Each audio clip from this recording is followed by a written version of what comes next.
Hello, everyone. Welcome to our Zoom meeting. Today, we'll have the meeting started with Dr. Abir, and the topic will be pressure ulcers. Please go ahead when you are ready. Thank you. Thank you, Dr. Nader. Dr. Abir, I want just to say hello for everyone. We are the purple team and some presenter outside of this team. I am the moderator for today, and our presenter will be Dr. Abir, Dr. Wessam, and Dr. Sayda, Dr. Ula, and Dr. Rayan. And I will give the chance now for Dr. Abir and Dr. Wessam to start the pressure ulcer presentation. Please go ahead. Thank you, Dr. Nader and Dr. Sana. Hello, everyone. This is Abir Ahmed. I am pleased to be presenting on pressure ulcer today with Dr. Wessam. First, we will discuss prevention, assessment, and management. Next, Wessam. Okay. For talking about the introduction of pressure ulcer are localized injury to the skin and underlying tissue, typically developing over a bony prominence when an area of skin subjected to prolonged pressure that restricted blood flow. The key characteristic of pressure ulcer, it is also known as pressure sore, bed sore, or decubitus ulcer. Pressure ulcer develop when pressure restricted blood flow to the tissue. The common area is spine, tailbone, shoulder blade, hip, heels, and elbows. When we talk about the impact of pressure ulcer on healthcare, it is affect up to 3 million people in United States, and it is cause a significant pain and impeding function recovery. And it leads to serious infection and longer hospital stay. Next, please. The common site of pressure ulcer that we see here, where is they develop. First, it may result from pressure, shearing force, and friction. The first picture we saw here is head, shoulder, elbow, sacrum, and heels. When we talk about the common site, are body prominent part of the body, like an ear, shoulder, elbow, hip, inner thigh, outer thigh, and heels. Also, when we saw about the man on a wheelchair, we saw the common site is the scapula, elbows, prominent, sacrum, ischium, on the heel or bottom of the foot. Next. When we're talking about the etiology of pressure ulcer develop from a combination of mechanical forces that damage skin and underlying tissue, often exacerbated by moisture. The first force is the pressure force. This is sustained pressure to the body tissue, particularly over the bony prominent like the spine, tailbone, and heels. It is compress the blood vessels and reduce the blood flow to the tissue and develop and deprive the cell from oxygen and nutrient. The second force is the friction. This here is the skin rubbing. Again, is the another surface such as clothing or bedding that create an absorption on the surface on the skin surface. Make fragile skin more susceptibility to injury, and it is exacerbated when moisture is present. The last force is the shearing. When the surface have moved in opposite direction, such as when the head of the bed is elevated. This lead to disruption of the capillary bed, and it is a contribute to the local tissue hypoxia, which is more common in elderly. When we saw the pressure, friction, and shearing, These forces together in the presence of moisturization lead to restricted blood flow and disruption the integrity of the tissue, which lead to tissue damage. When we're talking about the risk factor, any individual susceptible to developing pressure ulcer is influenced by a range of intrinsic and extrinsic factors. When we talk about the intrinsic factor, the first one is the immobility, inability to change position independently due to poor health or spine cord injury or paralysis or coma that can lead to pressure ulcer. The second intrinsic factor may be lack of sensory perception. In the case of a condition like spinal cord injury or neurological disorder, that can diminish sensation. The third cause of intrinsic risk factor may be poor nutrition and hydration.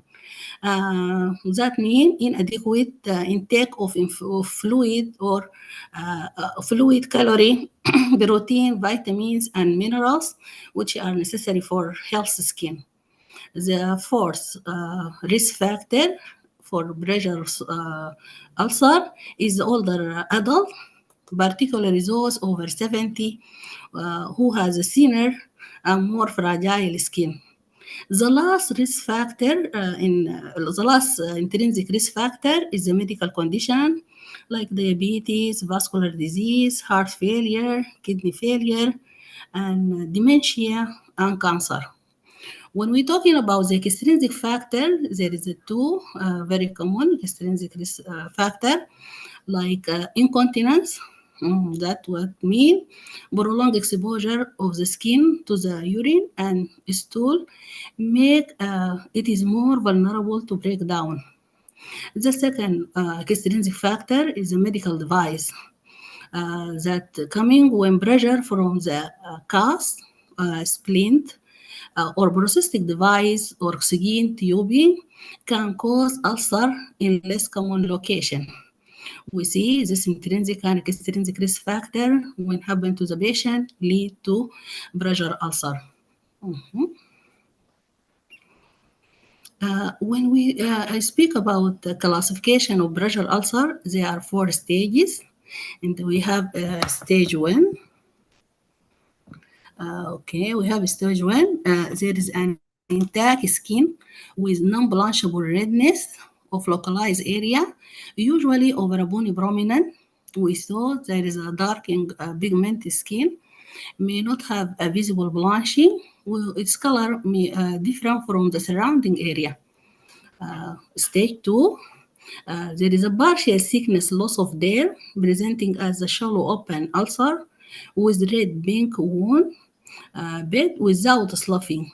May also present as intact or open ruptured serum filled blister. When we see stage 3, there is a full thickness tissue loss. Subcutaneous fat may be visible, but no bone. Tendon or muscle are not exposed. Slough may be present, but does not describe the depth of the tissue loss. May include undermine and tunnel. The last stage is stage 4, where you found there is a full thickness tissue loss with exposed bone, tendon, or muscle. Sloughing or issue may be present on some part of the wound bed, often include undermining and tunneling. Also, there is a fifth classification that called deep tissue injury, where we found there is a purple or maroon localized area of discolor, intact skin or blood-filled blister due to damage of underlying soft tissue from pressure and or shear. The area may be preceded by tissue that is painful, fair, mushy, boggy, wormy, or color as compared to adjacent tissue. The last type of of pressure ulcer is unstageable. Here we found there is a full thickness tissue loss in which base of the ulcer is covered by sloughy, which color is yellow, tan, gray, green or brown, and or ishka, which is tanning, brown, or black in the wound bin. Now, Dr. Wissam, we will continue the rest of the slides. Thank you, Dr. Wissam. Thank you, Dr. Abir, for great presentation. Dr. Wissam, are you ready? Yes, I'm ready. Thank you so much, Dr. Go ahead, Sana. please. Thank you, Dr. Abir. Can you hear me, guys? Yes, we hear you. Go ahead, please. Thank you. So, hello, Dr. Nader, and hello, fellows. I will continue the presentation from here. And now let's talk about the assessment tool that we can use to identify patients at risk for developing the bed sore. So there is a scale named Braden scale. This scale evaluates 6 risk factors for developing a bed sore or pressure ulcer. And the lower the number of risk factor, the higher the risk that that patient will get the bed sore. And the 6th factor is the sensory perception of the patient, if he can feel and respond to pressure discomfort, if there is any moisture the skin exposed to. It's also evaluate the activity level of the patient, the mobility, which means his ability to change position, and also his nutritional status, and if there is any friction and shear. So when we have a patient come to the facility or the hospital, we need to inspect the skin upon arrival within 8 hours. And we also need to perform daily inspection for signs of pressure ulcers, and mainly focusing on the bony prominence. So to prevent the pressure ulcer from happening, we need to take care of the skin. And to do so, that will be through daily inspection, as we mentioned, gentle cleansing, using like a gentle cleanser, avoiding irritants, and pat dry the area, and avoiding like vigorous rubbing. We also need to moisturize the skin to prevent cracks and fissures, and promote, promote healthy skin. And also there is absorbent pads or brief the patient can wear, especially if they have incontinence, to manage the moisture part. So all these is the skincare and the prevention we can do. We also know that, we all know that repositioning is very important to prevent bed sore or pressure ulcer. So for bed-bound patients, we need to reposition them every 2 hours. And for chair-bound patients, every hour. And if a patient is in a sitting position, we need to encourage them to shift their weight every 15 minutes. And also the repositioning should follow a proper technique. Like there is some lifting device, like mechanical lifts or stride sheets we can use. We need to avoid dragging across surfaces, because that will can lead to like shear injury to the skin. As we can see in the photo, there is a technique called 30-degree lateral tilt position when we want to reposition the patient. And we also need to ensure proper posture with proper body alignment to prevent falls and so on. So there is a specialized type of mattresses and cushions that help prevent the development of pressure ulcer, like specific type of beds or lines that we can apply to beds if the patient gonna need to be on a bed for a longer time. So static surfaces is mainly like the foam or gels filled that we apply on top of the mattresses. There is also dynamic surfaces, which is type of mattress that have air cells that inflate and deflate, trying to alter the, the pressure points.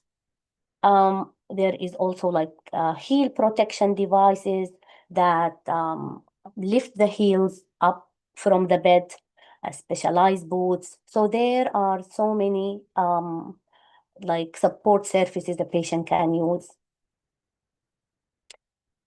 nutritional support is very important to prevent pressure ulcer because adequate nutrition can aid in building the tissues and repairing and also wound healing.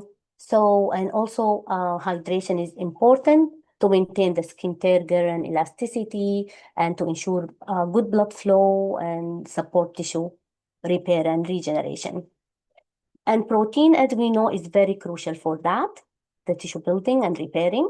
Calories is important and needed for the cellular level metabolism and the healing process.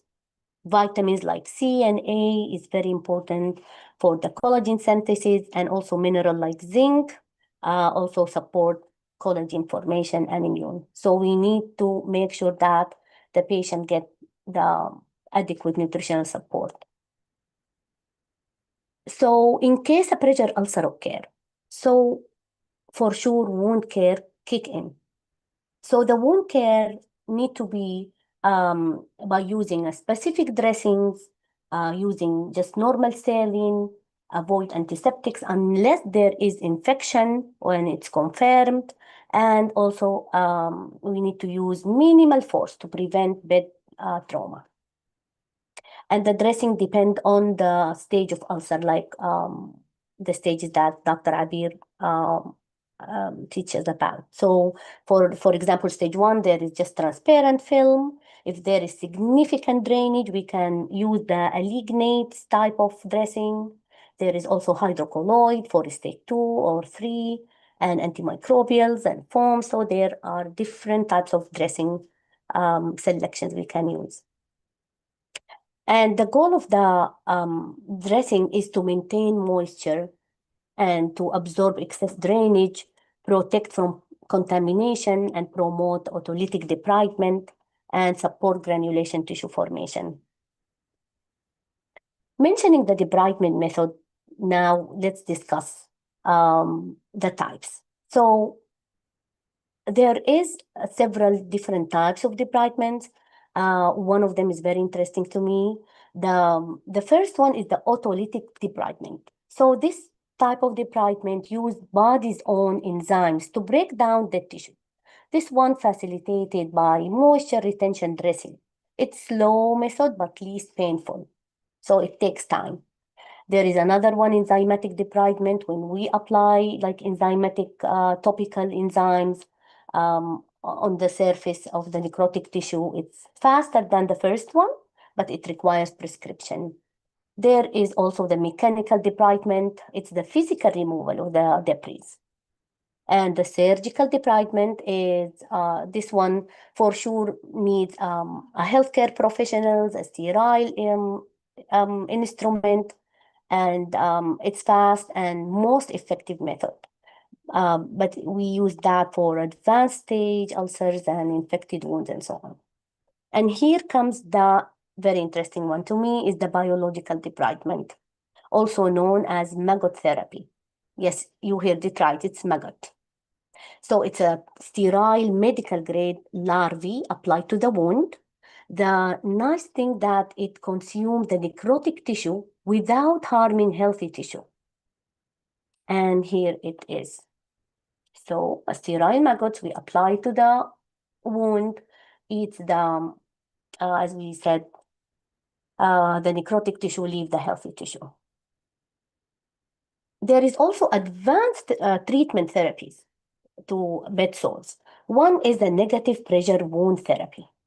This one applied vacuum through seal dressing.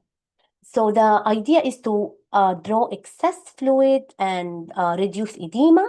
It increases blood flow, and it's commonly used for deep draining like ulcers. And this is the negative pressure wound therapy. So we apply this vacuum, it absorbs the moisture and aid in the healing. There is also a surgical repair as advanced treatment therapies. It's for large and deep chronic stage 3 or 4 ulcers, where we move skin, fat, and muscles with good blood supply to cover the wound. So we use it only for like complex wounds that does not respond to other treatments. We also can apply growth factors like platelet-derived growth factor. It stimulates cell growth and tissue repair. So this one is also a type of advanced treatment therapy. The last one is the hyperbaric oxygen therapy. It's for non-healing wound with compromised blood flow.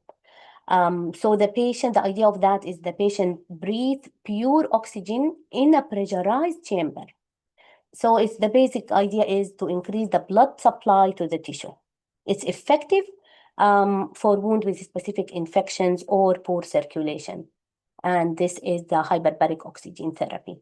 It can be like mono chamber where one patient can be inside, or a multi-placer chamber where multiple patients can sit inside this pressurized environment.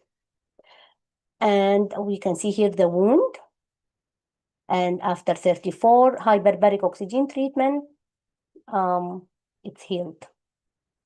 The last but not least, we'll talk about complication and healthcare impact. So 11 billion is the annual cost the US healthcare system pay for pressure ulcer treatment. And 60K patients die every year due to pressure ulcer complications. Patient with pressure ulcer stays in hospital like 4 to 7 days longer than others. And hospital-acquired pressure ulcer gets 0% reimbursement from Medicare and Medicaid. So if a pressure ulcer develops in the hospital, so no, there is no reimbursement.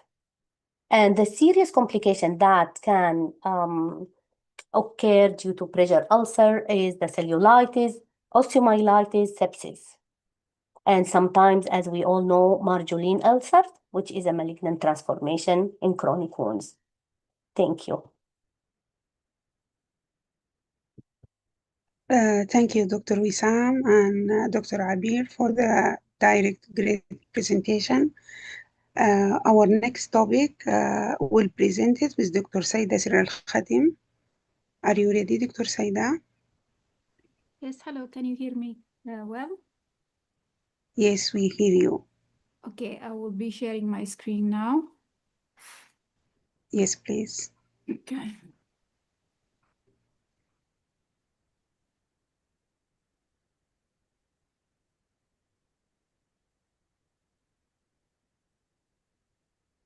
So, can you see my screen? Yes, Dr. Sayda. Okay, so firstly, I would like to thank you, the Purple Team's leader, for this great opportunity to present here in the weekly meeting. It's not my first time, but really thank you so much, Dr. Sana. I will be presenting today topic about grant writing and funding opportunities. My name is Sayda Sirelkhatim, and I'm a research assistant at Hamad Medical Corporation in Qatar. So our agenda for today will start by some quiz, and then to have an overview about the grant writing and funding opportunities, just the basic information. We'll go for the steps of writing a research grant proposal, some tips and examples. So I'm really curious to know how many of you have already written a grant proposal or familiar with the process of grant writing. So if you can scan the QR code and answer online, so we'll get a rough estimation about the percentage of the people who have an idea or don't have. We'll give you a few minutes. So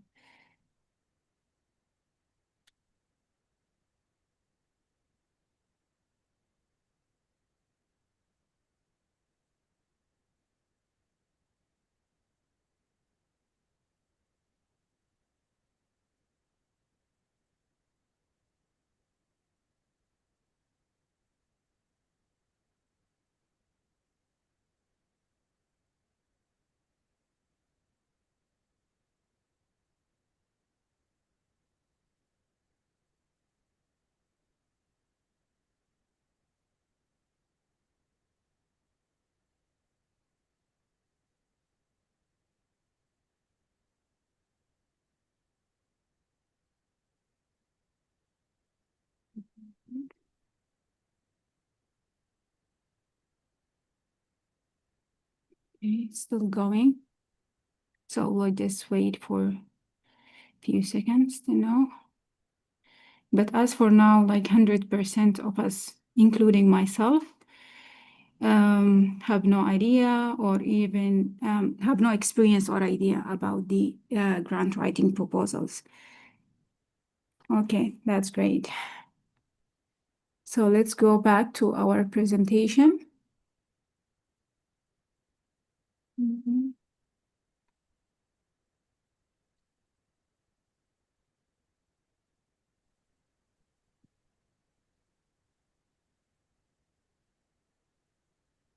Okay.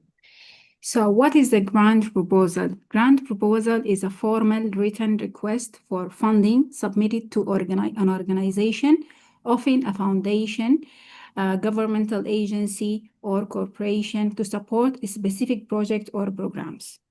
So with that definition in mind, why it's very important and crucial in clinical research specifically, because it's have many advantages, mainly advanced medicine, help to advance medicine, because funding, as we know, is enable clinical trials, so that will lead to new diagnostics or treatment and cures.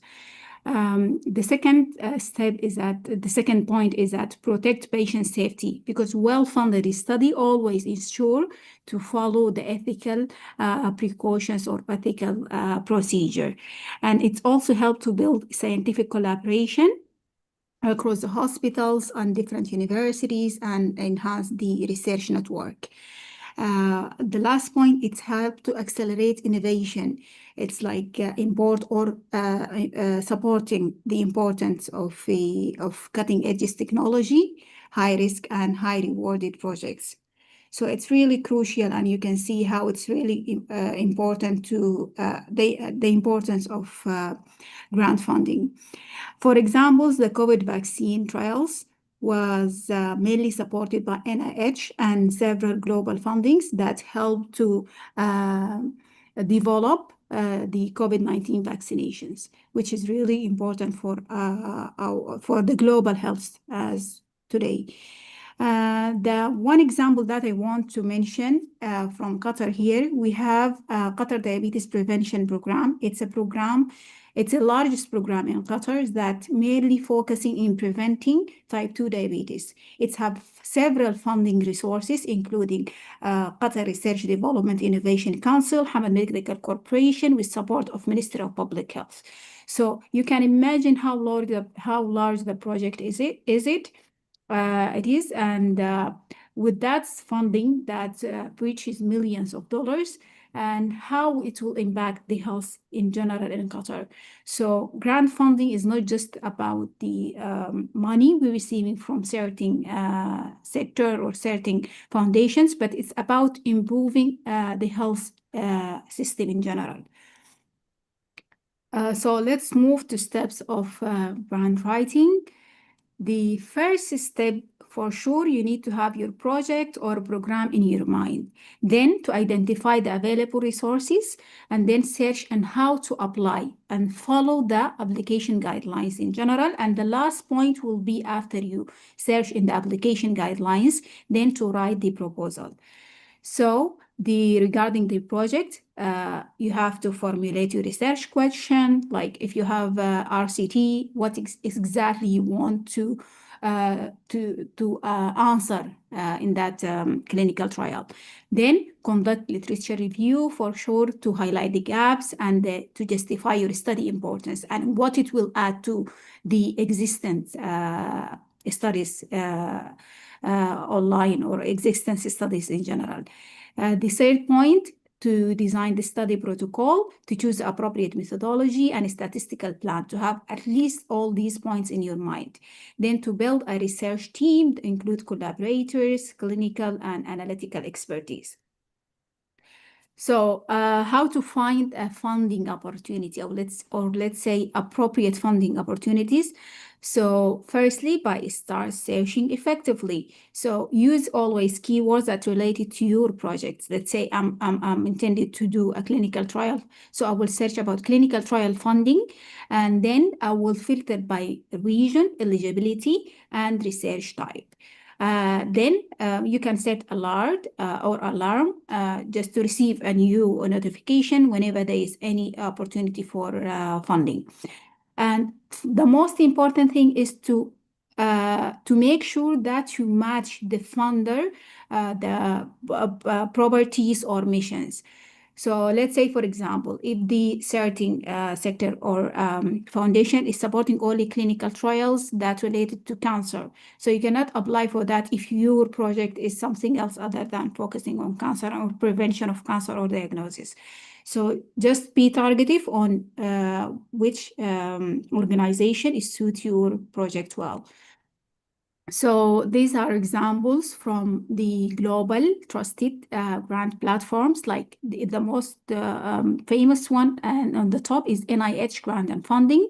Then we have clinicaltrials.gov, and we have several others, including WHO grants. From local here in Qatar, we have, I just wanted to add this slide just to give you an idea about you can find different opportunities depend on your location. So here we have Qatar National Library, we have Hamad Medical Corporation, we have Qatar National Research Fund, and Ministry of Education and Higher Education, with each specified in grant funding for certain projects. So let's go back to our quiz again, and I want you to answer this question.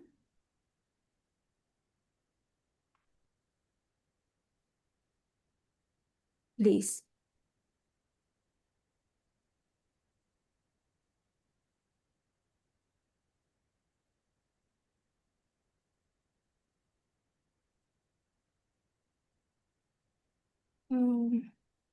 Is it shown on your screen? Yes, we can see the You can barcode. see the question already? When you go and scan, you can see the question, but not in your screen right now. Yeah, it's not on my screen, but you already answered it? Yes. Okay, that's great.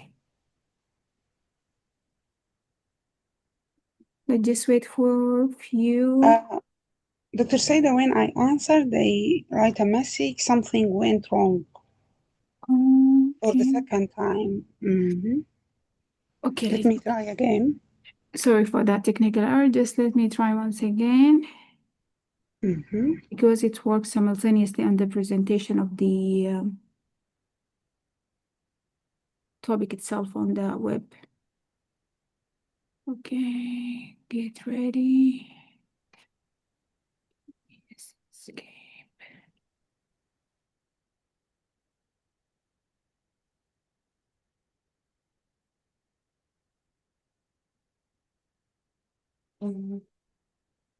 I keep getting the first question, Doctor. I guess there's something wrong. Okay, no worries. Just Thank I you. will try one more time in order to save our time. And if it's not working, I'm just going to show you the question.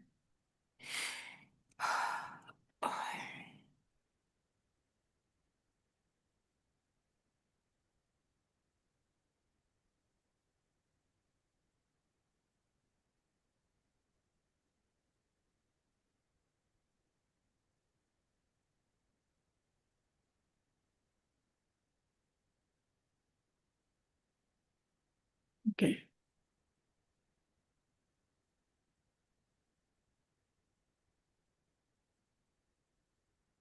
Okay, I will just read I guess you can see the question from my screen, right?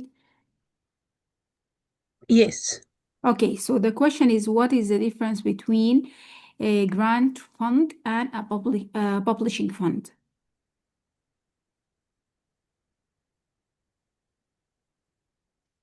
I will just move on to the right answer. It's a grant fund is support a wide range of research activities, while publishing fund is only specifically for covering publication cost. Because many people have that confusion between publishing fund and grant fund. So grant fund is cover the whole project. Let's say it's a fund for clinical trials. So it will cover from the start, enrollment, data collection, data analysis, any treatment, any pharmaceutical treatment that required during the project itself would be all covered, including the publication at the end. So everything will be included if it's a grant fund. So that's the name, where the name came from. And publishing fund, it's only for publication. The publishing fund, mostly we see it in case of systematic review. As you know that we all work on several types of systematic reviews. So we always try to seek a foundation or any sort of governmental agency in order to support our publishing fund, to give us a publishing fund. So that's the main difference between the grant fund and publishing fund. And let's move to the next step of application process. So after you identify the type of the grant fund that you want to go for, you go through the eligibility. So let's say I found NIH website that's the most suitable organization for my fund. So I will go to check their eligibility on their website to confirm the institution, career stage, and scope. After that, I will prepare my proposal and submit via the portal or the platform, and get sometimes you expect it to get for sure evaluation. Depend how long it takes, depend on the organization itself or the funding sources. And then follow up to respond to their feedback and to ask or track about the status of your application. This is application process, including in NIH, just the link for it. It's give you all the criteria, what you need to do step by step on it. So let's go for the writing. So once you are ready for writing, that means you have the plan already. You find the funding, appropriate funding opportunity. You understand how to apply. You read already the application guidelines, instruction. Then you are ready to write and to follow. Sometimes they have a format attached to the website, so you know just to follow that format. So in the writing, the key components are title, abstract, just like any regular research article that you're writing for, but it's a proposal. So you have to write your title and abstract exactly. Give a clear, compelling summary of your research and its significance. Then you have to mention the specific aims. Define 1 to 3 focused objectives or aims of your study. Then the background and significance to explain the clinical problem, the knowledge gap, and the impact of your research. Preliminary data also include the research design methods and the analysis in just a concise way. The budget and justification, it's depend on this web itself or the funding source itself. Sometimes you need to attach it in a separate format, and sometimes you need to attach it within the proposal itself. The ethical consideration, like IRB approval for sure, if your study requires so. So tips in general to make sure that the project's goals are realistic and clear, and to be organized, to write in a clear, concise language, and to focus your writing upon the reviewers itself, because they are the primary audience. They are the one who's going to give you the fund, and to edit always the proposal and to share it to receive comments or feedbacks. So I will go for some examples. Here are these are the NIH website. So This is specifically only for cancers projects. So we have here several applications examples that published on their website. So I will go just through one of them to show you how it's written. So this one is the grant fund is for personalized, the title is Personalized Screening for Lung Cancer, the Importance of Coexisting Chronic Conditions to Clinical Practice and Policy. So you see the title, then it's the name, the number, serial number, then the organization, the lead BI or the key personnel we mentioned here. So as we said, we start with the summary of abstract, what exactly she wants to highlight, the summary of the abstract, a little bit about the background and the importance and aims. Everything is here, but in a concise method. And then we go, she mentioned here the specific aims, like here, aim 1 and 2 and 3. Then the research strategy of her project. Going forward, the innovation, why it's the innovation or the importance of that project, why she's requesting funding for it. She gave her reasons 1, 2, and 3. And then the preliminary study, the study team, go forward, and then the approach of her study.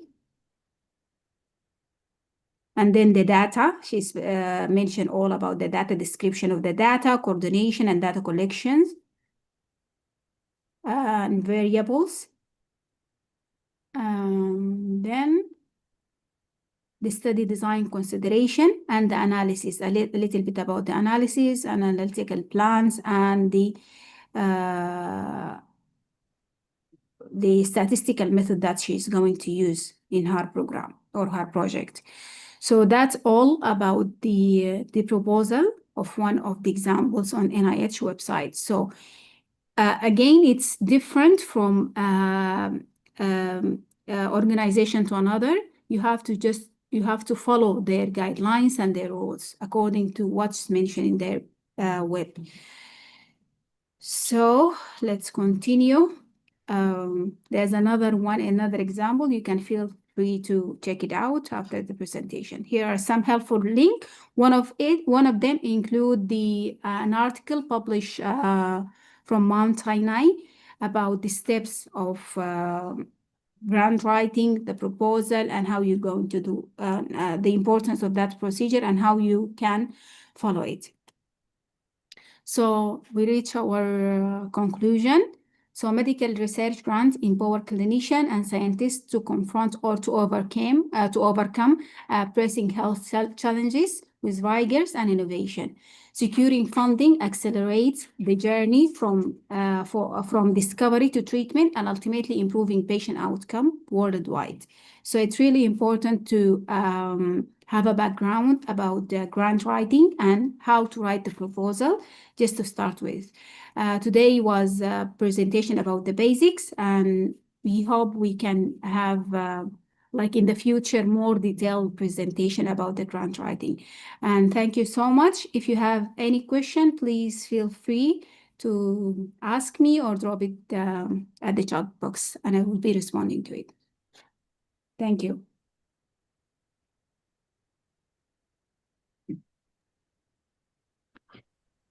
Thank you, Dr. Sayda, for a great presentation.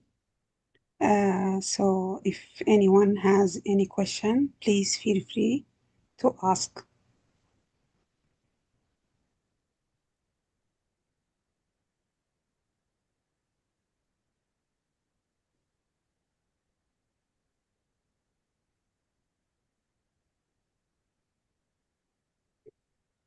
Thank you.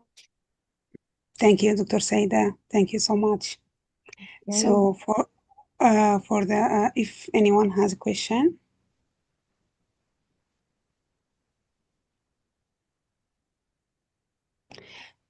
So if no one has a question, we move to our next topic and will be presented with Dr. Ula.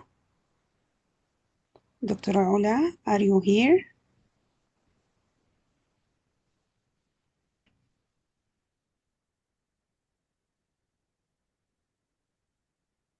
I can see your screen, Dr. Ola. Okay, can you see the screen and hear my voice? Yeah, we hear you right now, and we can see your screen. Go ahead, Okay, please. thank you. Okay, hello everyone. I am Ula Ali. I want to start by thanking Dr. Nadir and the Bellboard team for the opportunity. Today, we will talk about regression analysis from medical perspective. By the end of this session, we will have an idea about what regression is, when and why to use it, the underlying mathematical concepts, how to interpret the result, and the critical assumption we must check. Firstly, what is regression? Regression at its core is a statistical tool to model the relationship between predictors, our X variables, and outcome, our Y variables. For example, Y, the outcome might be blood pressure, length of hospital stay, or disease status.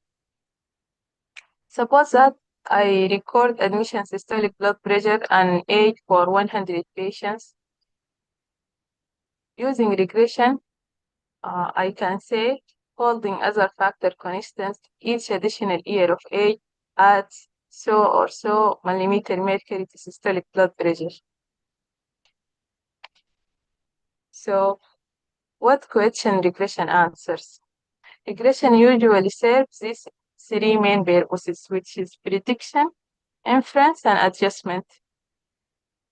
Prediction is forecasting tomorrow, like patient blood pressure given their age, body mass index, or their family history. Inference, which is to estimate the effect size. For example, to quantify how much smoking can increase fracture risk. Adjustment is when we use regression analysis to adjust for confounders. Control for confounders like age, sex, or comorbidities when assessing drug efficacy. Here are additional illustrative question examples. These kind of questions are different from just calculating simple averages. They involve figuring out the specific influence of one variable which is while taking into the account and holding constant the effect of other variables. We will focus specifically on three main types of regression: simple linear, multiple linear, and logistic regression. We use simple linear when we aim to measure only one variable to predict one continuous outcome. So we have one predictor and one outcome.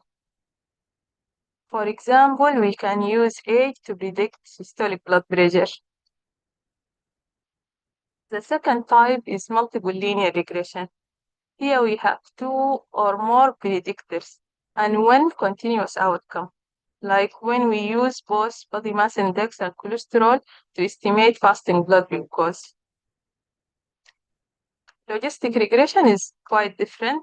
We use it when we want to estimate predictors' effect on a binary outcome.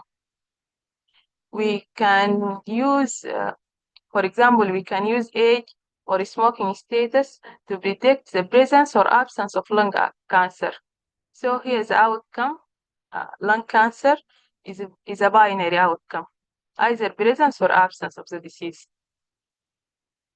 Other form of regression also exists, like Poisson for counts and Cox for models, and Cox models for time to event analysis. But today we will focus on those three. So how to choose between linear and logistic regression? Linear, either simple or multiple. The key decision point is what is our Y? The outcome is, if the outcome is numeric and continuous, like blood pressure or glucose level, we choose linear regression. If Y is binary, an answer of yes or no question, or disease, not disease, readmitted, not readmitted, then we choose logistic regression. Okay. All right. I want you to look at the question on this slide for For each one, think about the type of the outcome variable and decide which regression model you would use. I will give you a moment to pick your answer for each scenario. So this is the first scenario. What is the expected heart rate based on body temperature?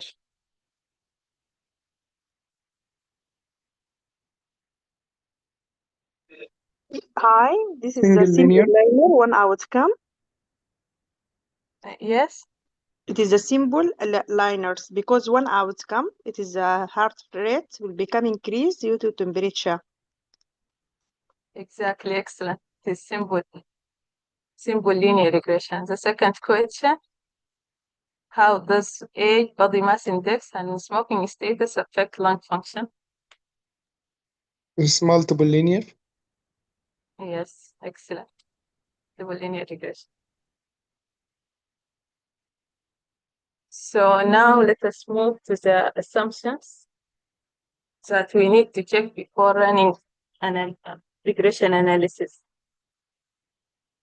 So a regression model to be trusted, we have to check these certain assumptions. If they are violated, our estimates and our p-values and conclusion can be misleading. The first one is linearity. This is the first thing we should always check. We assume that the relationship between each predictor and outcome is roughly a straight line. If the true pattern curves, our model will be wrong at certain point. For example, if glucose stays flat for low body mass index but rise sharply after body mass index reaches 30, a straight line will underestimate high body mass index patients' glucose level. The second assumption is independency. Every observation should be independent of the others. This means one person's data shouldn't be related to another's. If we are including twins or multiple visits from the same patient, this assumption will be violated. The third one is homozygosity. This means the residuals, which is the difference between our observed and predicted values, should have the same spread for all predicted values. Imagine plotting errors. This should look evenly scattered all over the plot. If older patient blood pressure varies for more than younger patient blood pressure, the assumptions fail. The fourth assumption is normality of residuals. In linear regression, the residuals should form a bell-shaped curve. This matters because the t-test and confidence interval in regression assume normal residuals. If residuals are skewed or have extreme outliers, our p-values may not be trustworthy. We can use histogram or scatter plot to tell us quickly if there is an issue here in this fourth assumption. And the last one is no multicollinearity. This means our predictors shouldn't be too highly correlated with each other. If they are, it is hard to separate their individual effect. For example, we shouldn't include body mass index and weight both as a predictor because obviously body mass index already include weight. So if we did that, this will inflate the standard error and make the coefficients unstable. So if these assumptions hold, our regression results are much more likely to be accurate and meaningful. If not, we need to fix the issue or choose a different method of analysis. Now let us watch a short YouTube video that should explain mathematical backbone of regression analysis in a simple way.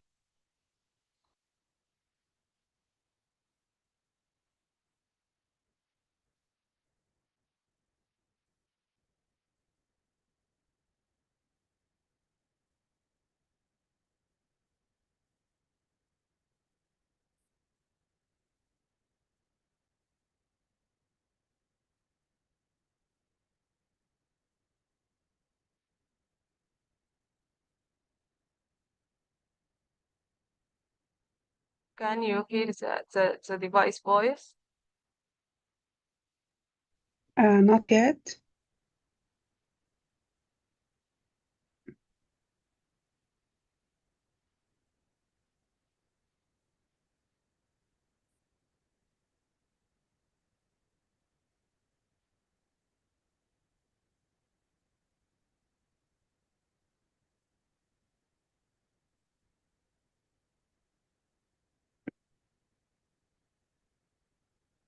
I want to show you how the line fits. A regression Yes, line is the yes, straight now. line that's as You can hear now?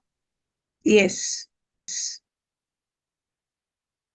fits. A regression line is the straight line that's as close as possible to all the data points at once. That means that it's the one straight line that minimizes the sum of the squared distance of each point to the line. The blue line is our regression line.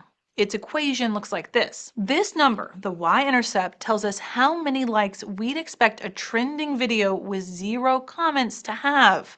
Often, the intercept might not make much sense. In this model, it's possible that you could have a video with 0 comments, but a video with 0 comments and 9,104 likes does seem to conflict with our experience on YouTube. The slope, also known as the coefficient, tells us how much our likes are determined by the number of comments. Our coefficient here is about 6.5, which means that on average, an increase in 1 comment is associated with an increase of about 6.5 likes. But there's another part of the general linear model, the error. Before we go any further, let's take a look at these errors, also called residuals. The residual plot looks like this, and we can tell a lot by looking at its shape. We want a pretty evenly spaced cloud of residuals. Ideally, we don't want them to be extreme in some areas and close to 0 in others. It's especially concerning if you can see a weird pattern in your residuals like this, which would indicate that the error of your predictions is dependent on how big your predictor variable value is. That would be like if our YouTube model was pretty accurate at predicting the number of likes for videos with very few comments, but was wildly inaccurate on videos with lots of comments. So now that we've looked at this error, this is where statistical tests come in. There are actually 2 common ways to do a null hypothesis significance test on a regression coefficient. Today, we'll cover the F-test. The F-test, like the T-test, helps us quantify how well we think our data fit a distribution.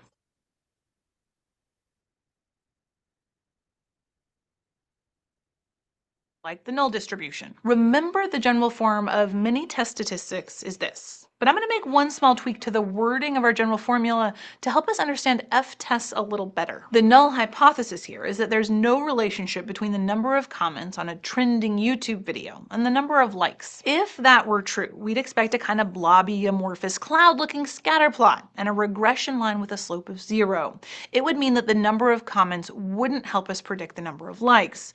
We'd just predict the mean number of likes no matter how many comments there were. Back to our actual data. This blue line is our observed model, and the red line is the model we'd expect if the null hypothesis were true. Let's add some notation so it's easier to read our formulas. Y hat looks like this, and it represents the predicted value for our outcome variable. Here, it's the predicted number of likes. Y bar looks like this, and it represents the mean value of likes in this sample. Taking the squared difference between each data point and the mean line tells us the total variation in our data set. This might look similar to how we calculated variance, because it is. Variance is just the sum of squared deviations, called the sum of squares total divided by n. Imagine being able to build anything just by thinking about it. Meet Base 44, a complete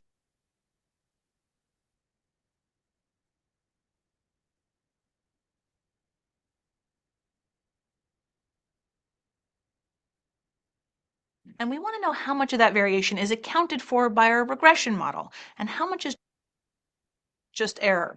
That would allow us to follow the general linear model framework and explain our data with 2 things, the model's prediction and error. We can look at the difference between our observed slope coefficient, 6.468, and the one we'd expect if there were no relationship, 0, for each point. And we'll start here with this point. The green line represents the difference between our observed model, which is the blue line, and the model that would occur if the null were true, which is the red line. And we can do this for every point in the data set. We want negative differences and positive differences to count equally, so we square each difference so that they're all positive. Then we add them up to get part of the numerator of our F statistic. The numerator has a special name in statistics. It's called the sum of squares for regression, or SSR for short. Like the name suggests, this is the sum of squared distances between our regression model and the null model. Now we just need a measure of average variation. We already found a measure of the total variation in our sample data, the total sums of squares. and we calculated the variation that's explained by our model. The other portion of the variation should then represent the error, the variation of data points around our model, shown here in orange. The sum of these squared distances are called the sums of squares for error, SSE. If data points are close to the regression line, then our model is pretty good at predicting outcome values, like likes on trending YouTube videos, and so our SSE is going to be small. If the data are far from our regression line, then our model isn't too good at predicting outcome values, and our SSE is going to be big. All right, so now we have all the pieces of our puzzle. Total sums of squares for regression, and sums of squares for error. Total sums of squares represents all the information that we have from our data on YouTube likes. Sums of squares for regression represents the proportion of that information that we can explain using the model we created. And sums of squares for error represents the leftover information, the portion of total sums of squares that the model can't explain. So the total sums of squares is the sum of SSR and SSE. Now we followed the general linear model framework and taken our data and portioned it into two categories, regression model and error. And now that we have the SSE, our measurement of error, we can finally start to fill in the bottom of our F statistic. But we're not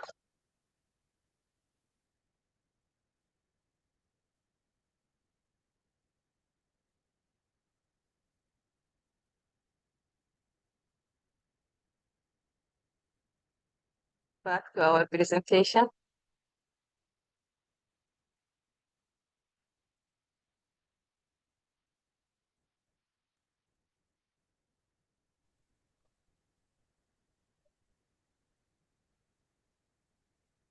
Now that we have an idea of the basic concept, let's define what we see as an output when we run a regression analysis and why it matters. Here in this table,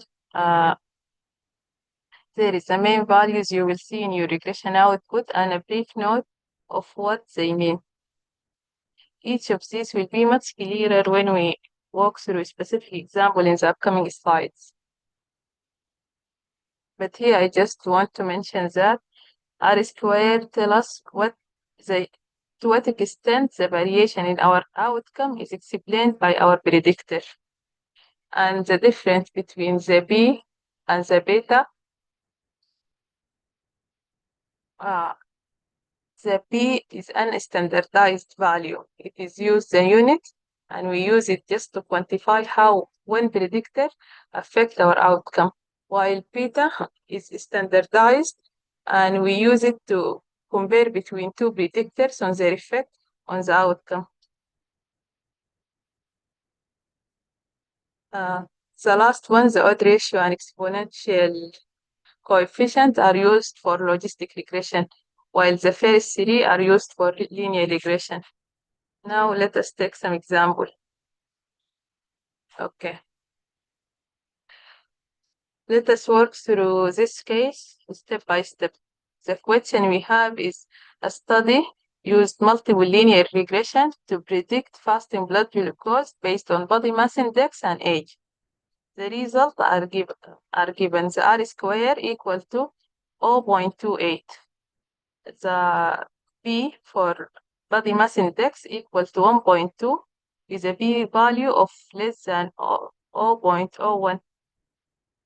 And the standardized beta for age is 0.35, and for body mass index is 0.5, with a 95% confidence interval ranging from 0.8 to 1.6. So what does that mean? Firstly, the R square. As I said, it tells us the extent to which the variation in the outcomes is explained by the predictor. So R squared of 0.28 means that 28% of the variation in fasting blood glucose in a sample is explained by body mass index and age.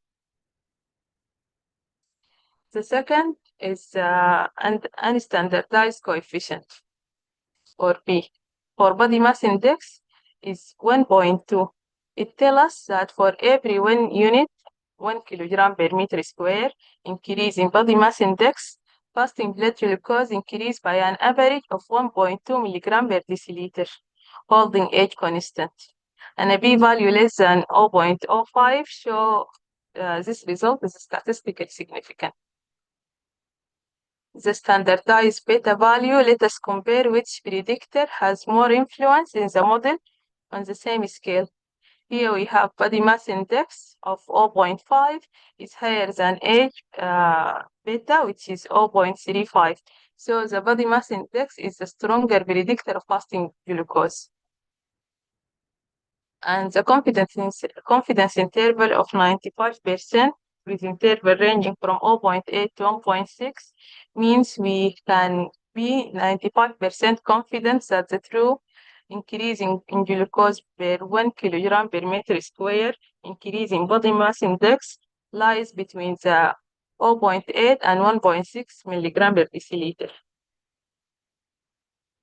And the narrowest confidence interval, the more precise the result.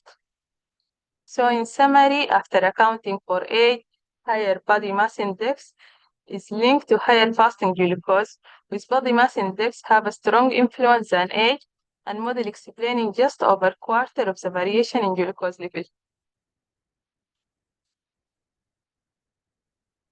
Now let us take another example, but this time with logistic regression. Imagine a study predicting the likelihood of developing COPDs based on age and smoking status. The results are exponential coefficient of age equal to 1.03 with confidence interval ranging from 0.01 to 0.05 and odds ratio for smoking equal to 2.1 with a significant p-value. So the exponential coefficient b for age means that each additional year of age, the odds of developing COPD increase by 3%, holding smoking status constant. That is how we interpret the exponential coefficient. And since the confidence interval is above 1 or doesn't involve the 1, this is statistically significant. The odds ratio for smoking is 2.1, meaning a smoker having 2.1 times the odds of developing COPD compared to non-smoker after adjusting for age. So now it is your turn to interpret a case. Here is a scenario. A study used multiple linear regression to predict total cholesterol level based on daily saturated fat intake in grams and weekly exercise hours. The results are R squared equal to 0.35 and B or the unstandardized coefficient for saturated fat equal to 2.5 with p-value less than 0.05. I would like you to take a minute and think about what this number mean in practical clinical terms and tell me about your interpretation.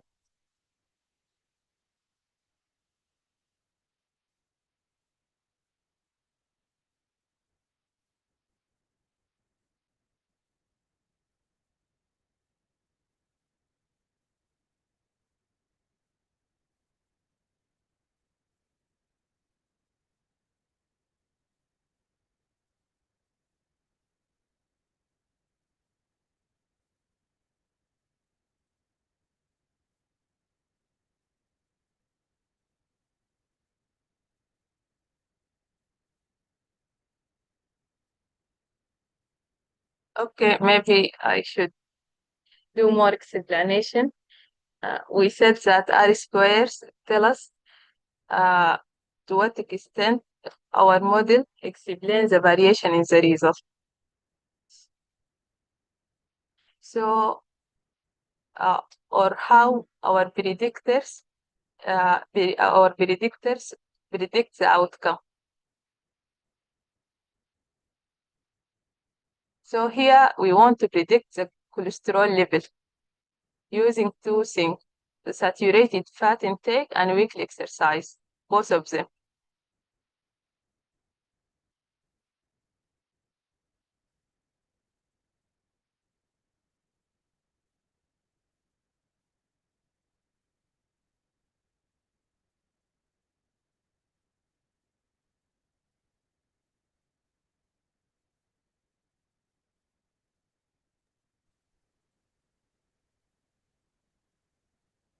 Is it okay for me to try to answer? Yes. Okay. I think the higher the R2, the better. And and this indicate like you said. So I'm not really sure how to interpret R2, but for the p-value, I know this is statistically significant. Yes, that is right. That's correct. So R square here says that 35% of variation in cholesterol level is explained in our model by the variation in our predictors, which is the fat intake and weekly exercise. So this is a moderate explanatory power, not a strong explanatory power, as you said. For B equaling 2.5 with the p value less than 0.5 means statistically significant, and 2.5 means that for each additional gram of saturated fat consumed daily, cholesterol increased by 2.5 milligram per deciliter on average, holding exercise constant. So here we are measuring the effect of saturated fat on cholesterol level, and it is increases the cholesterol level by 2.5 for each unit of each unit, which is gram here for the fat intake. Is it clear now? Just explain more about the R. I didn't hear you, sir. Yes, I know about the saturated fat. You mentioned that the p value it is less by 0.05. That is statistically significant. That increase saturated fat, that is mean we increase the cholesterol by 2.5. Yes. But for the R, can you repeat for the R? I don't understand well. Mhm. Here the R is explains the effect of the model as a whole. Here in this model, we use both the exercise and fat intake to predict the cholesterol level. So obviously they have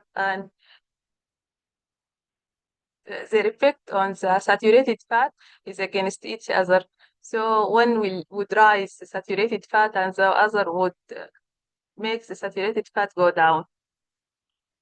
The R square is for the model as a whole. To what extent those both predictors, those both variables, the intake of the fat and the exercise, affect cholesterol level.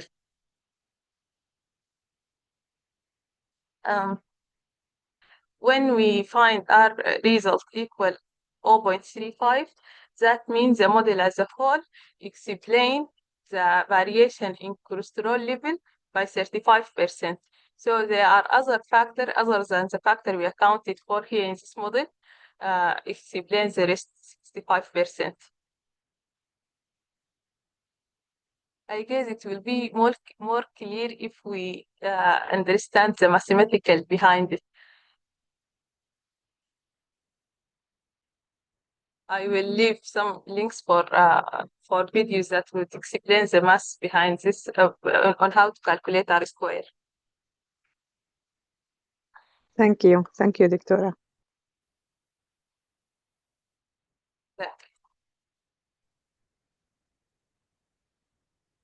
Here is the last slide.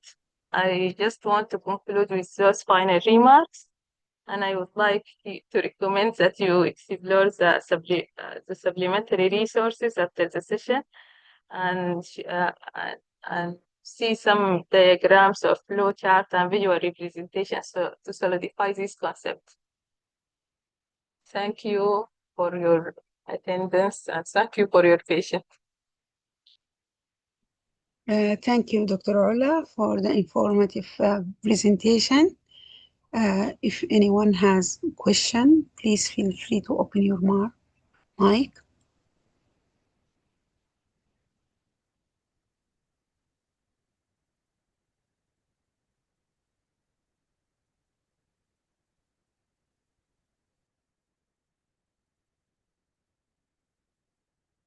Okay, so if no one has a question, we go to our last presentation for today, but not least, with Dr. Rayan Mohammed. Dr. Rayan, do you hear me? Yeah, I can see your screen. Hello, everyone. Can you hear me? Yes. Okay. Hello. Thank you all for joining us today. Thank you, Dr. Asana, for our organization. Thank you, Dr. Nadia, for the opportunity. And thank you all for attending. My name is to discuss the advancement in TB testing. By the end of this session, we are aiming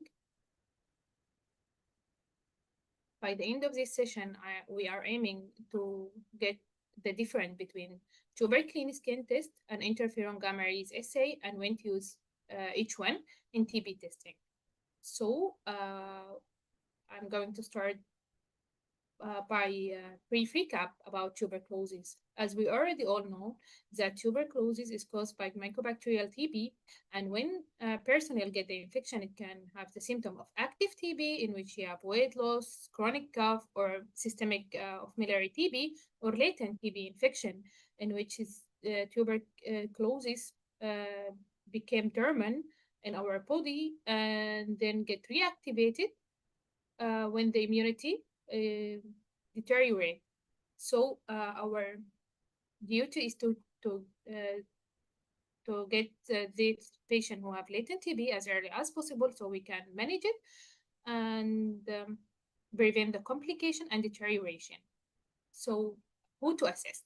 First, we need to assess the patient with high risk, the patient who have TB symptoms, cough, unexplained weight loss, fever, night sweat, TB exposure patient who get exposed to patient with TB, or those who are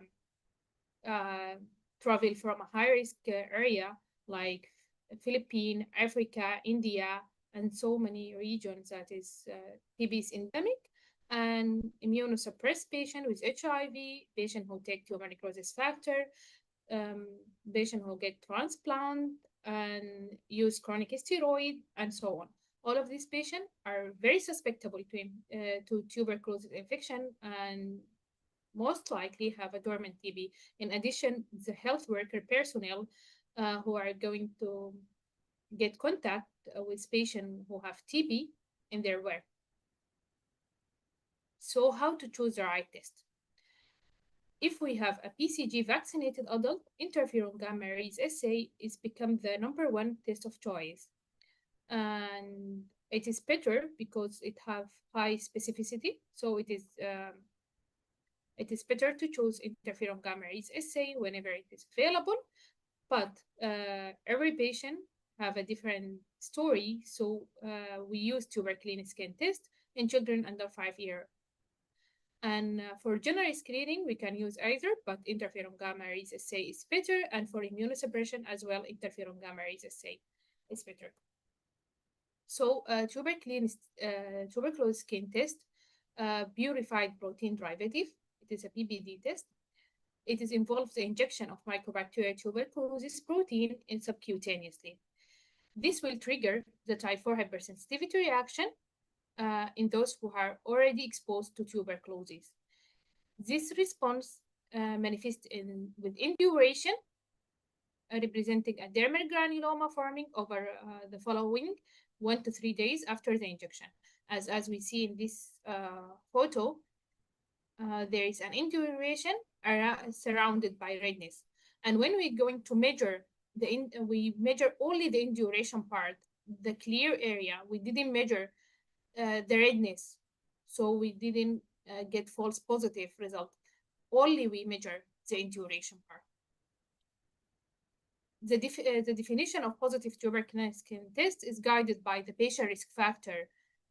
So when it is positive and when it is negative.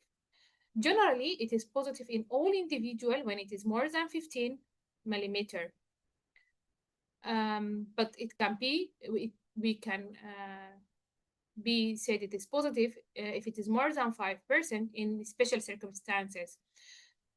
For example, HIV positive patient who are recently traveled from TB infected area, immunosuppressed patient, and patient who have abnormal chest X-ray, and it can be also positive. It is more than 10 for the patient recently immigrated from a highly prevalent IV drug user, the patient who has in high risk setting like prison and nursing home, and patient with certain medical condition like diabetes and kidney failure.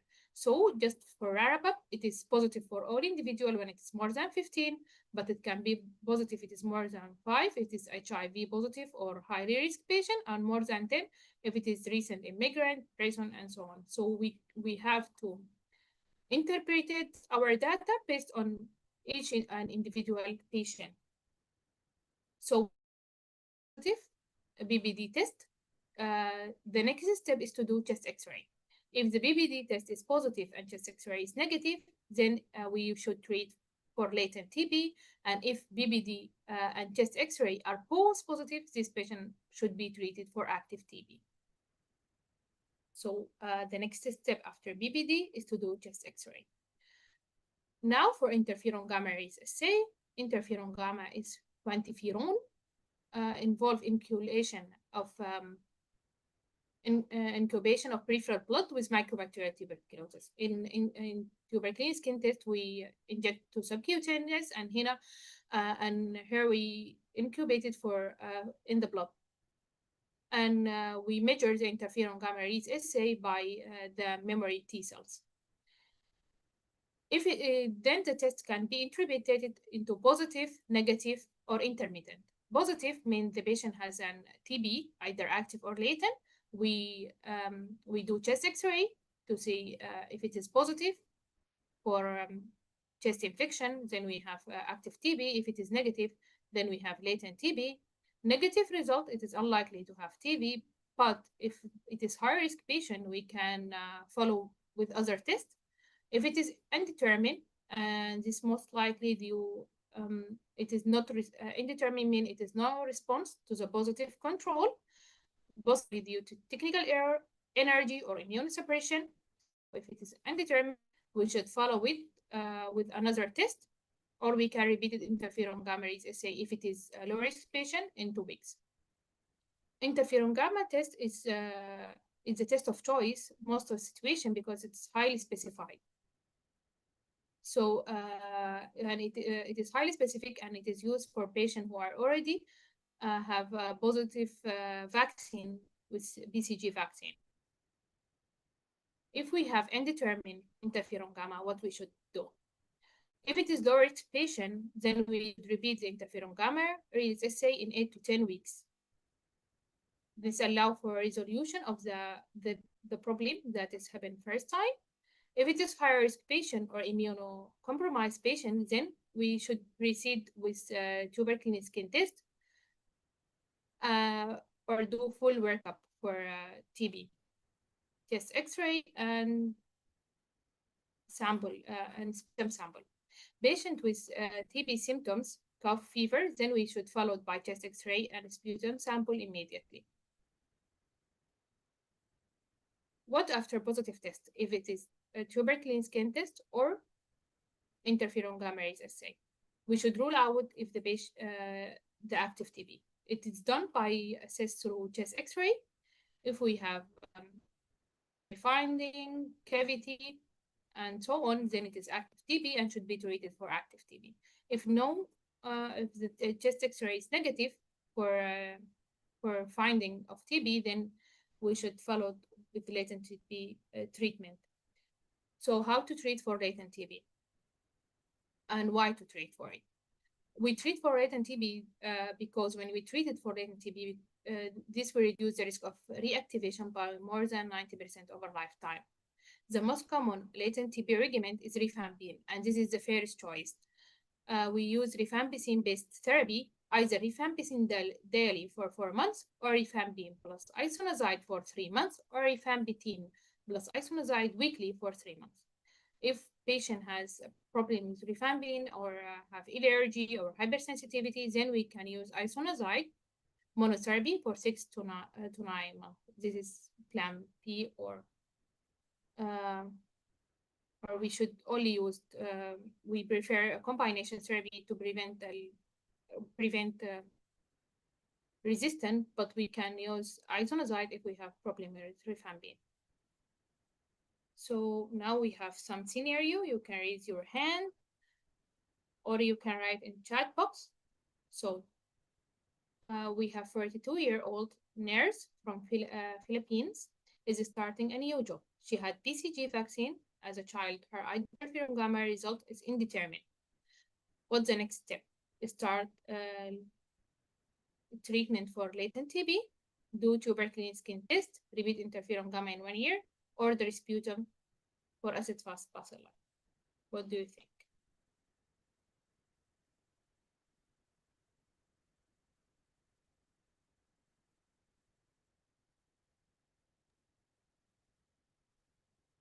I think we do a tuberculin test. Yeah, that is right. We have a high-risk patient, immigrant from Philippines, where TB is endemic and have undetermined interferon gamma raise assay. So we should follow it by tuberculin skin test to determine is it negative or positive. Now we have 40-year-old nursing vaccinated with BCG as a child, is screened for latent tuberculosis. She has no symptoms and no active TB sign. Her interferon gamma raise assay test is positive, but tuberculin skin test show 8 mm in duration. Chest X-ray was normal. What is the best next step? Treat for latent TB based on interferon gamma raise assay. Treat based on the tuberculin skin test. Repeat post-test. No treatment and monitoring clinically.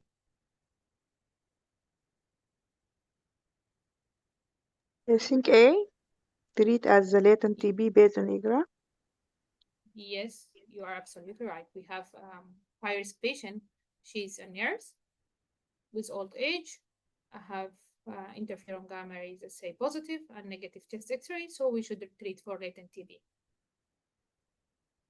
Okay, for now we have 28-year-old nursing with a with childhood BCG vaccine, has a negative interferon gamma result, was positive tuberculin skin test with 12 mm in duration, has no symptoms of active TB. Chest X-ray was normal. Treat for latent TB based on the tuberculin skin test. Consider the patient ineffective due to the negative interferon gamma raise assay. Repeat interferon gamma raise assay to confirm the result, or the sputum for acid-fast bacilli to exclude active TB. A? Yeah, you are definitely right. We have tuberculin skin test of 12, but it is high-risk patient. It is not reached the 15 as general population. It is high-risk patient, and chest X-ray is negative, so we should treat of latent TB. The final question, 30-year-old healthcare worker with no BCG history and has borderline interferon gamma raise assay result and tuberculin skin test of 8 in duration. There is no clinical or radiological evidence of active TB. Next step, treat for latent TB, repeat interferon gamma in 6 months, do nothing, consider uninfected, assess the risk factor, and consider serial monitoring. A also, treat for latent TB, healthcare worker. Yeah, but she has a borderline interferon gamma and 8 in duration, which is low, and no chest X-ray finding. I think repeat interferon gamma 6 months. This is C.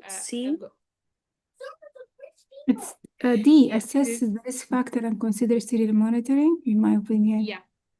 Yeah, exactly. We should assess the risk factor of the patient. She is young, but she is healthcare worker.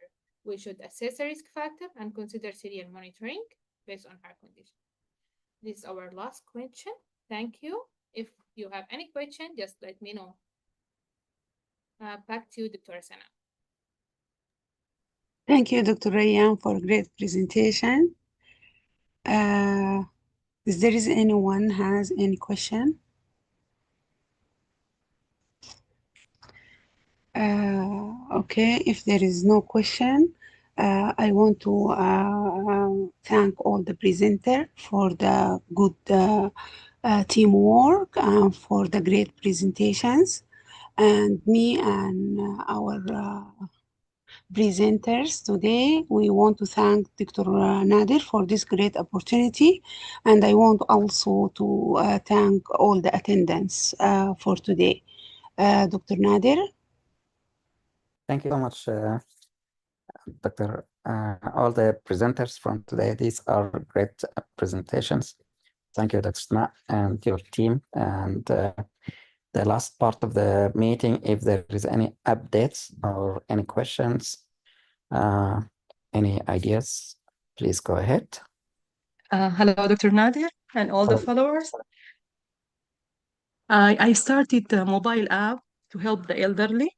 It's called MediEase, to help them track their vitals and medication, because the elderly have many medications, and he remind them to use it.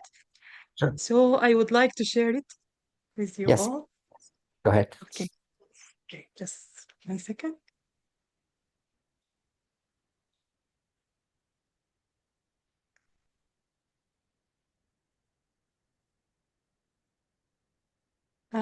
Okay, is my screen clear? Yes. Okay, I use Gemini, so I ask for a unique mobile app to help the elderly. I enters that what I want, the idea of what I want it to do, and he created a MediEase tracker. It is this here, and this is the code, the link of for the app. It's here. I will send it in the chat. I will show you just okay. Here, it's need email to enter. Here, as you all see, I enter my name and my email. Here, it's contain vitals, exercise, medication, and the diet. Here, the log to log your vitals. It's for elderly, and even it's for caregiver. For them can enter. Okay, here, just 1 minute.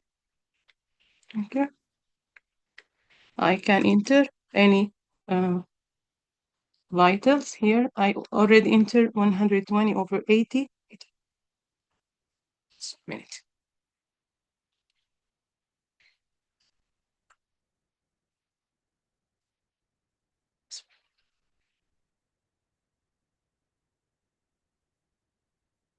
Okay.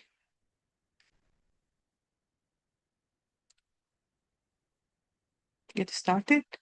And date of birthday to advise you what exercise is good for you and to give you general exercise. It's also associated with AI, so it can give AI assistant. Let us enter any date. Okay, get started.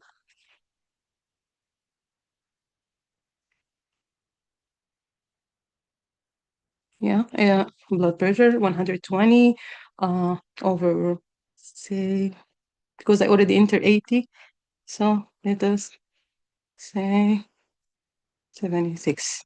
And heart rate also 80. Temperature 97. Log vital. I don't know. That is 1 minute. It's not log. I don't know why. I tried before. It was entered here. He needs some. Okay, here the medication. I can enter the medication, name of the medicine to remind, and the dosage and the time to remind me. Exercise, also the type of exercise, like walking, for how many minutes, and the intensity, is it low or moderate? then the diet, select the meal if it's low carb, lunch. Okay. Symptoms. If I have any symptoms like backache or headache or something, I will enter it here and description.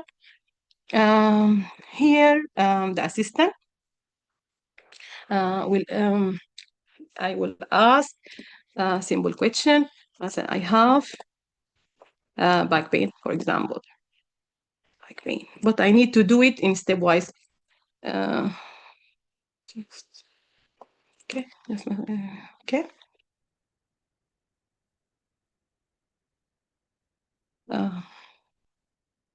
Yeah. Easy to give you large feedback, but I will try also to fix this later on. For example, he say, "Oh dear, back pain is so uncomfortable, and it could be like muscle strain, arthritis." Give you, and it's also give you what to do. It's called heat or cold bags can use, and also we'll show you about the alarm sign if there is numbness, tingling, weakness in the legs. Hang on. Also there is the caregiver. Here is the unique ID, so you can share it with your with their sons and their kids to follow up them. They need to add here a caregiver, give him a special ID, caregiver ID. And here my caregiver will appear. And if I am a caregiver for elderly or anyone, even it's not relative, I can add it here.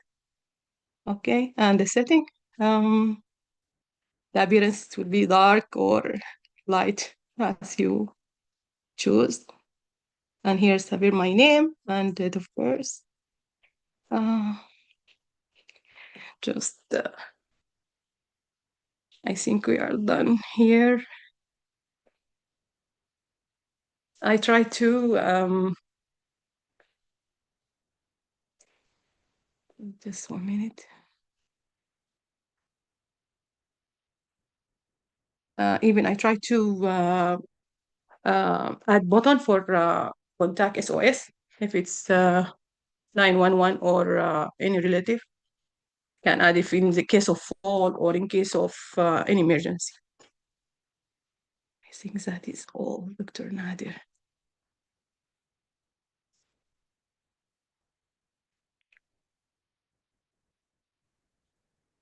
This is wonderful and great app, and I think it's very useful. Yeah, thank you very much. Excellent. Well done. Thank Hello, you. I Dr. Nader. appreciate Any it. comments from the group? Hello. Hello, doctor. I have a question. Yeah, thanks if for you don't sharing. mind. Yes, go ahead. While I was writing my application, the ERAS application, I wanted to mention the length of the fellowship. Is it a 1 year or a 2 year fellowship? Is there a limit, like a time limit, a period for the fellows in the fellowship? It's a 1 year, but it can be extended.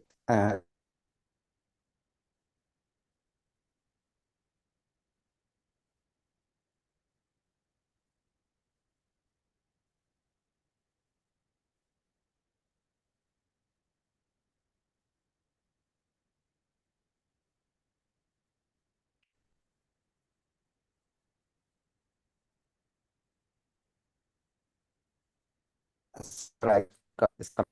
So it's a 1 year, but can be extended. Oh, okay, because I think for me it's been 1.5 years. That's why I asked. Yeah, you can just put the dates you started, and hopefully you will match. And so we have some fellows who stayed for longer, and Okay. it's great to have them. So Yeah, sure. yeah. Doctor, did you have the chance to check the email and the task list that I've updated for the LOR? Yes. So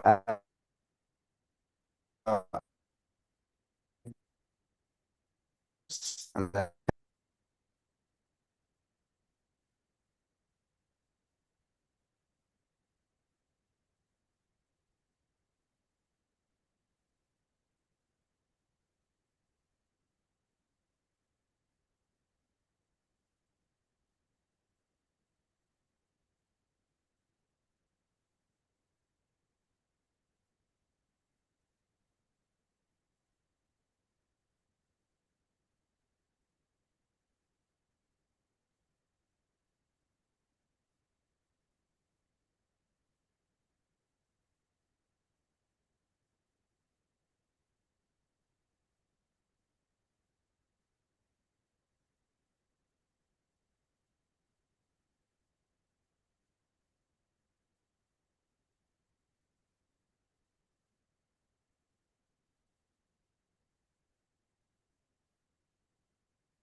sorry, I have a bad connection. So I will write the letters in the coming weeks, and hopefully it will be in time for you guys. Thank you so much, Doctor. Appreciate it. No problem. Thank you, Dr. Nadine. Dr. Ahmed, you want to ask a question or comment? Go ahead. Hello, Dr. Nader. I just want to share my application if it's possible. Yes, please. I have make some updates and it's now ready to show. Yes, I will go ahead. open it now. Go ahead. Okay, I will share my screen now.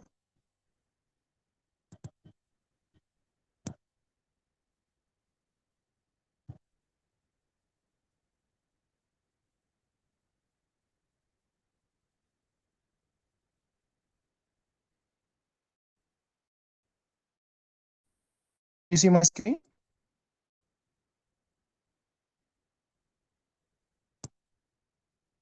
Can you see my? Yes. Yes. Yes, we can see. Yes, my application I was created for patient with chronic kidney disease. It's called Renal Care Plus. This is the welcome page. Welcome to Renal Care Plus. Track your vitals, plan meals, and stay on top of your kidney health. There is an option here that can transform the application into dark mode. Is it working? Yes. Yes. There's another option here to transform the language into Arabic language. And he is telling me that it is under development, and I will try to complete it in the near future. The second screen is the daily log for vital data. For example, I can write here blood pressure 100/80, weight 77 kilograms. Urine output, I asked it to create or to make instructions on how to measure urine output for the patient. So the patient can read this instructions about how to measure urine output if he can't calculate it, or if the patient is not using a catheter. There are 4 instructions. Use any clean container with marking. Estimate teacup 150 ml, baby bottle to 250 ml, small water bottle 500 ml. Multiply by frequency, like 5 times, 4 times, and write. For example, the patient will write here 150 ml. And there is another item for edema. For example, it's positive edema. We can save the log here. And if we press view history, it shows that blood pressure is 120/80, weight 77 kilograms, urine output 150 ml, and there is positive edema. There is another option I created being the app able to export this data into a PDF to be shared with the doctor. If I press here, I will download it. Then I can open from here. And this is the first vitals. The date is written 9 August 2025. 2022 45 minutes o'clock here in Egypt. Blood pressure 120 over 80, weight 77 kilograms, urine output and edema, and so on. If we return to our app,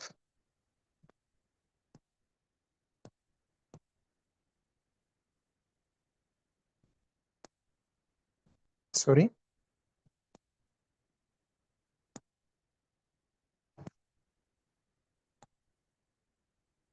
There is another, after the log, there is another page for meal planner. You can here add your breakfast, add your lunch, add your dinner.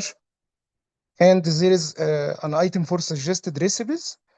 After you add your meals, it will automatically calculate the calories for the day. And also there is an item for history of your meals. And there is also an item for suggested recipes that is reasonable for the patient with chronic kidney disease. After you fill this, for example, I write there, for example, banana, egg, lunch, red meat,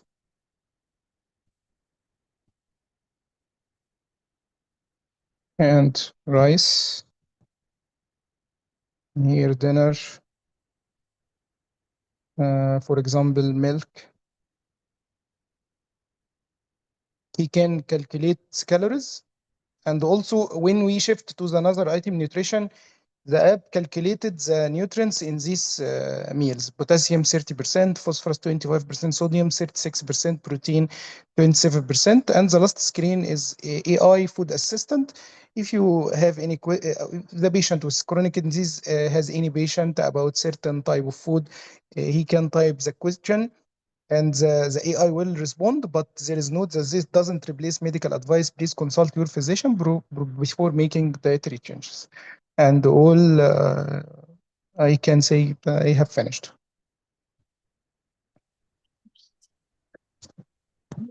Thank you, Dr. Ahmed, for sharing also this great product or great app. Wonderful, great work, well done. Hopefully it Thank will you, help Doctor. some of the patients. Yes, thank you. It's Thank you, very Doctor. advanced, yeah.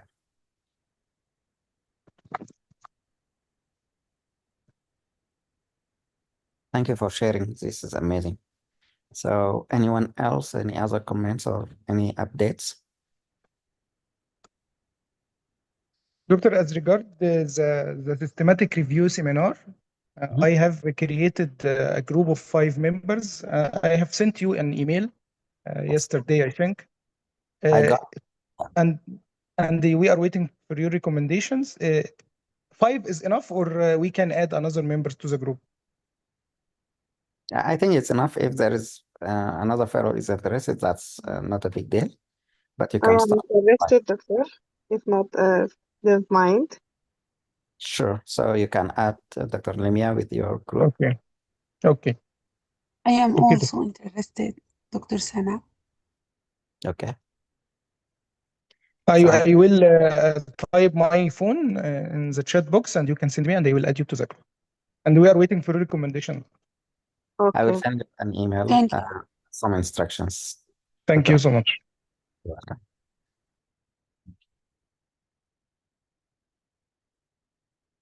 So great.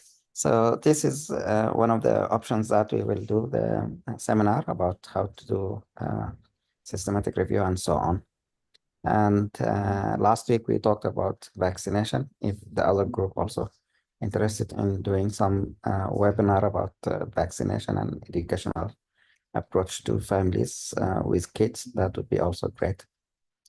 Any questions or any comments or ideas or anything else you want to share? Hello, Dr. Nader. Hello, Hello. everyone. Go ahead, Dr. Saja. Hello. I joined the fellowship recently, and I was assigned to Foshimon group. So I was just inquiring about the presentations on the Saturday meetings. How can my group assigned to a certain presentation or a meeting? So basically, the groups are assigned in the schedule for the meetings. If you look at the meeting, you will find each color team has a week that will present during that week. But Okay. for organizational, So how can I add my group to a certain meeting? Is it so a it's, systemic let me just approach, or I just needed to know the process? No, I assign the teams and sometimes I mess up. So if your team is not listed, I can add it. Let me just check.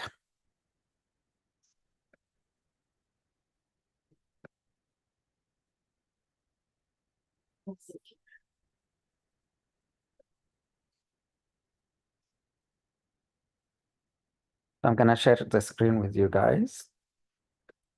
So if you go to the app, you go to upcoming, and it's gonna be somewhere in the coming. No, I don't show the team color here. So I will add that to show the team color. But if you click on this, for example, it will show here the team, and the moderator, usually the team leader, or maybe Okay. some by the team. So I will update you with Okay, your. Dr. Nader. So Okay, thank you so much. no problem. And Thank you. thank you all for the great presentations. Thanks. Any other? Dr. Nader? Yes, go ahead. Yes, I have a question.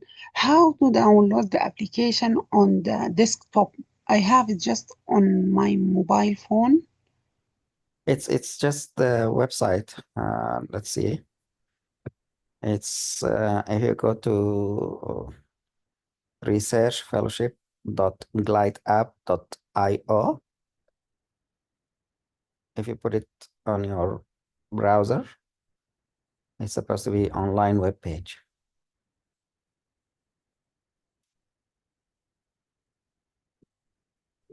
Okay, thank you so much. Excellent.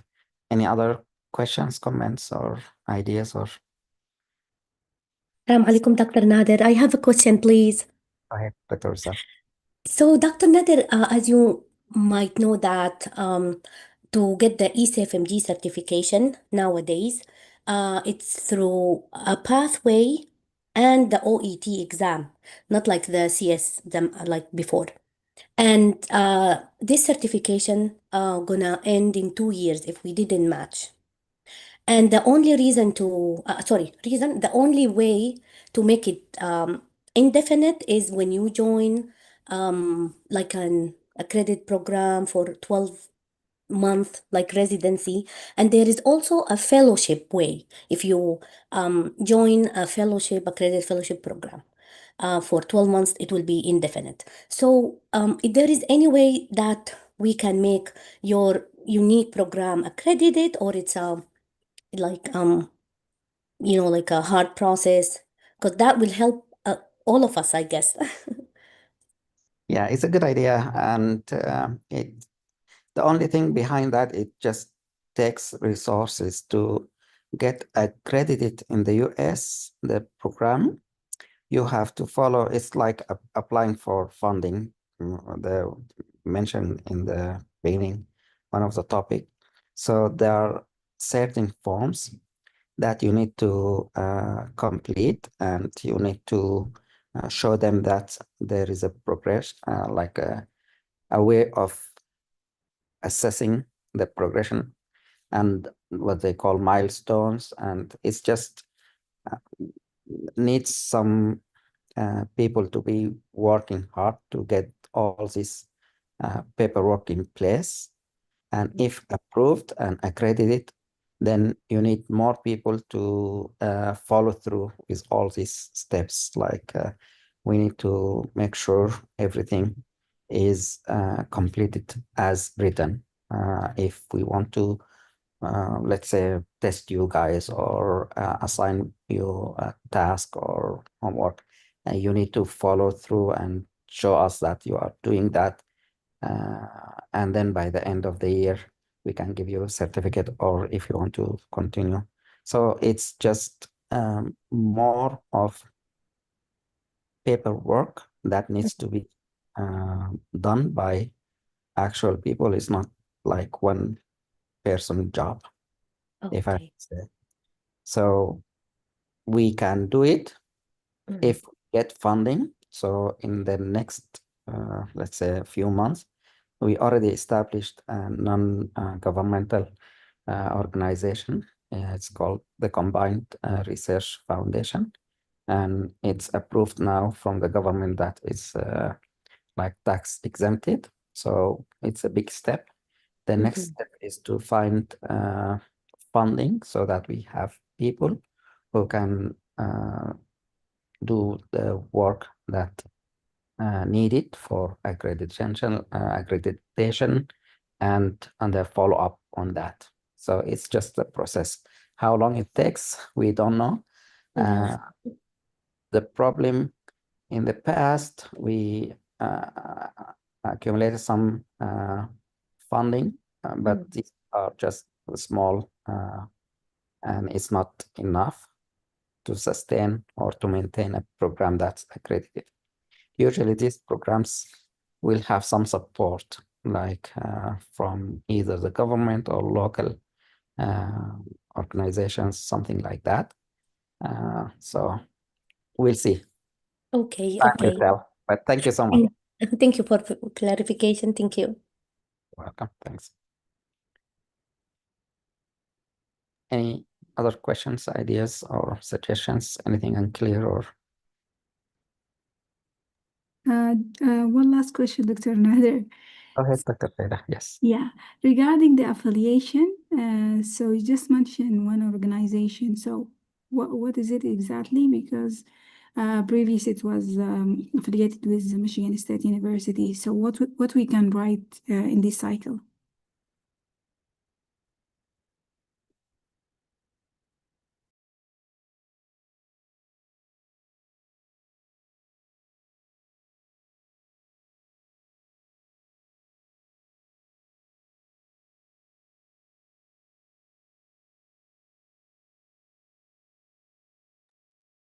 I think Dr. Nader lost the connection again.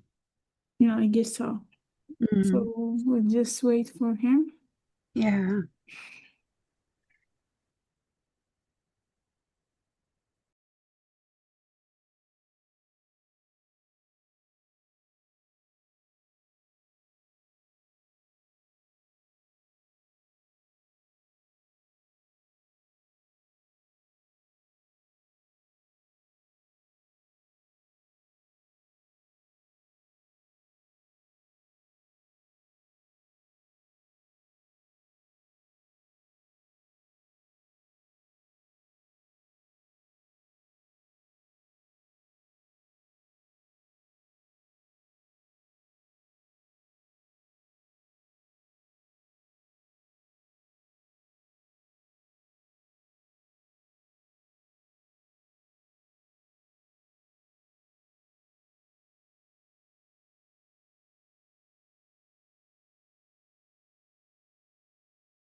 We can't hear you well.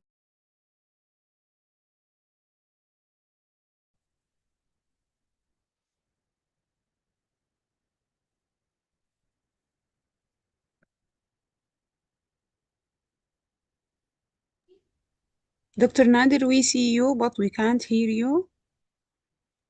Can you hear me now? Yes. Okay.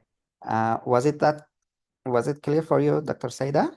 Oh, we didn't hear the answer, unfortunately, because you disconnected. So can you please repeat it? Oh, sorry. So what was the question? What was about the affiliation of the telegeriatric The Combined Research Program, the Combined Research Foundation. Okay, what is exactly it is? The Combined Research Foundation. So basically what we worked on is to come up with a body that like an umbrella that can support this program, the Telegeriatric Fellowship. But in the meantime, maybe we can duplicate the same program to other subspecialty. Let's say a group of you interested in pediatric or in psychiatry. So not necessarily in geriatric medicine. So they can create a similar program or fellowship similar to this. Different subspecialties. Yes, so that can be supported by the Combined Research Foundation. So it's like individual organization. It's not related to any of existing universities in the US. No, it's not. That's great. I wanted to mention one thing that regarding the accreditation, if we get it, I guess it's required commitment that you mentioned from the fellows, the paperwork and everything. But if it's on the table, I guess most of the fellows will be more than welcome to be committed to any task or any work as long as it takes to get accreditation. Oh, sure, yeah. I'm not worried about the part of the fellows because I know you are working hard and you have goals and you already finished your medical school and some finished a good number of years in training. So it's just the matter of the other side. But thank you, yes. That's great. Thank you so much, Dr. Nader. As usual, so supportive. Thank you. Thank you so much. No worries. So I'd like to thank you so much, Dr. Sana, and your team, all the presenters from today. You did great job, a great presentation. And I'd like to thank all the audience from today's meeting and those who watch the videos in the future. Thank you. Have a wonderful day and or night, wherever you are. Assalamu alaikum. See you next week. Thank you, Dr. وعليكم السلام ورحمة الله وبركاته. Thank you, Dr. Nader. Thank you, عليكم السلام. Thank you. Thank you. Thank you. Thank you, Dr. Nader.